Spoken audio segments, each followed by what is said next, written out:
Hello, hello. This is Vicky Charles. You are listening to the vickycharles.com podcast, episode number 34. Thank you very much for listening. The show notes for this and all previous podcasts can be found at vickycharles.com/podcast. And this week's podcast is about the 3 different types of content we should all be posting. So let's get on with it.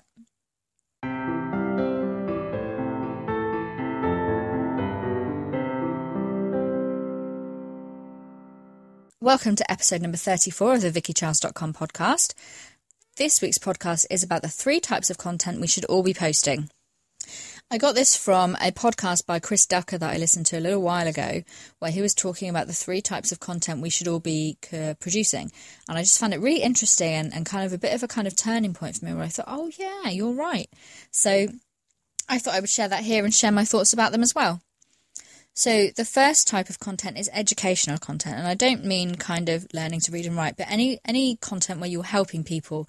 So you help them to do something, how to do this, how to do that, helping them to achieve a goal or to achieve something, or to helping them to experience something new. So how to feel happy, how to do this, how to do that. All of those kind of fall under the heading of educational content. The second type is inspirational content, so personal stories, how you achieved something, how you did something. So rather than educational, which is this is what you need to do, inspirational is this is what I did, this is how I did it, this is my story.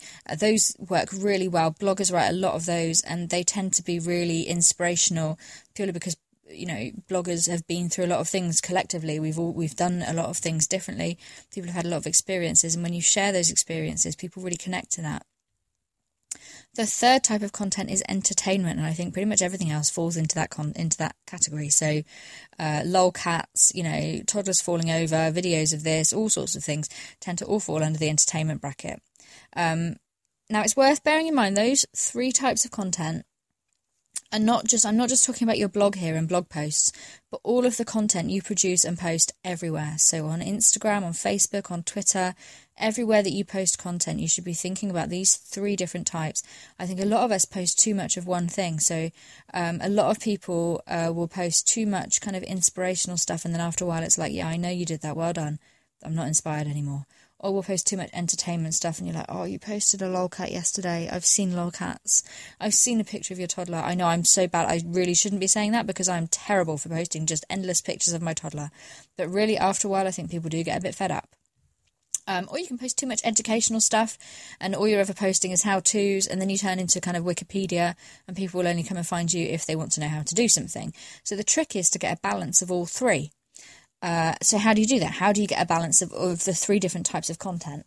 Now, without sounding a bit too like paint by numbers, I think you kind of need a plan. You need to come up with, this is what I want to talk about, this is my plan, this is the type of content I'm going to post this week. I wouldn't do it any more than a week in advance, because you know that something big is going to happen in the news that's going to make your scheduled post for next Thursday look ridiculous. So only do it a week in advance, and then it's easy to go back and edit things if you want to change the tone of something or what you're saying or something. So look at your 3 different types of content and just go, okay, well, I want to post a link to this blog post, and that's about that, and that falls into educational.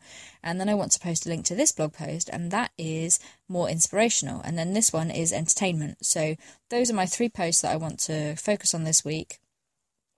So I need to fill in the gaps. So on the day that I'm posting an educational blog post, perhaps I want to post something inspirational that goes alongside it. So maybe a Facebook post that says about how you overcame the same problem that you are talking about in your educational blog post. Or you can do it the other way around. You can write an inspirational blog post, and then you can do a short Facebook post, a short how to do this, why don't you read my blog post about my story. Entertainment will fit in around all of those gaps really, really, really well, as long as you kind of target it. So don't put kind of weird pornographic stuff on a family page, basically. But kind of look at your week in advance and think of all the things you want to cover. If there's a national day that you want to cover, or some sort of event, or maybe you can't think a week in advance and you can only do it in a day in advance, and that's fine. So then just look at what you want to cover today and say, okay, well, my blog post today is an inspirational story. So on Facebook, I need to have something else to go with it on Facebook. I need something else to go with it on Twitter. So you can't just say, well, my blog is going to be educational, Facebook will be inspirational, and Twitter will be entertainment. But you've got to assume that some people will only interact with you on one of those platforms. So each platform has to be a mixture, I think. So my blog post is going to be inspirational, so the next day it needs to be educational, or the next day it needs to be entertainment, so it's not all inspirational stories. Or on Facebook, I'm going to link to my inspirational story, and then to go around either side of that, I'm going to have some entertainment and some educational on that day. And then throughout the week, I will differ things on different days, so different types of content. It's important, if you're doing it day by day, that's absolutely fine. Quite often I do my posting day by day, but over the course of a week, you need to look at it and say, okay, well, my main focus yesterday was educational posts, and then 2 days later, everything is educational, like really strongly educational. That's why it's important to try and balance it out day by day, but also week by week, so that you're kind of having more of a balance, I think. I think that works really well. I think looking at posts in terms of this way, or looking at any type of content in this sort of way, with is it educational, is it inspirational, is it entertainment, it kind of draws your focus a bit and makes you think, what am I hoping to do with this post? Am I hoping to make it an entertaining post, in which case crack a few jokes? Or, take out the really serious bit about how your dog died? Or are you trying to make it inspirational, in which case make sure you include the things that you did that make it an inspirational story. I've written an awful lot about my breakdown, but I tend to just write, this is what happened. And I don't think anybody was particularly inspired by that until they looked at me in the present day and thought, oh, she's not keeled over on the floor. So I think I made a mistake in that I didn't include, and look at me now, and look at what I've achieved now. I think I'm writing a book about my breakdown at the moment, and when I do that, it's important that I include, this is the inspirational side of it. Here's the really bleak and depressing bit over here, but here's the inspirational part of it. Here's how I did it. Here's how I got better. So your inspirational story might be how you got over your dog having fleas. So, it was terrible. There were fleas everywhere. They were all over the house. We had to have the house fumigated. I don't know anything about dogs. Do you have to have a house fumigated if your dog's got fleas? I don't know. Anyway, let's say, it was terrible. The dog had fleas, blah, blah, blah.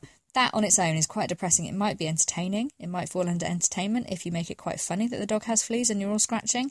But in order to make it an inspirational story, you kind of need to go, and then we went and got some flea shampoo. We had the house fumigated. And then we did this. And then to stop him getting fleas again, we did this. And then it becomes an inspirational story.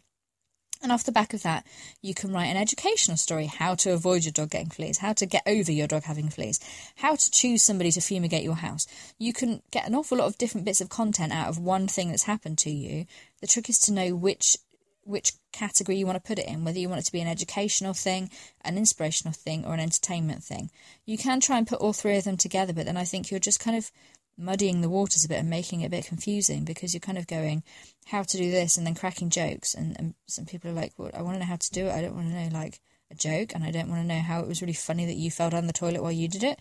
I just want to know how you did it.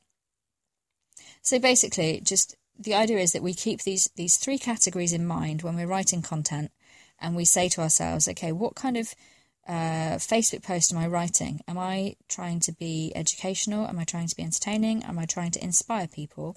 And then work towards that end in what you're posting. Even if it's only a couple of sentences, think about what you want to get out of it, or what you want your readers to get out of it.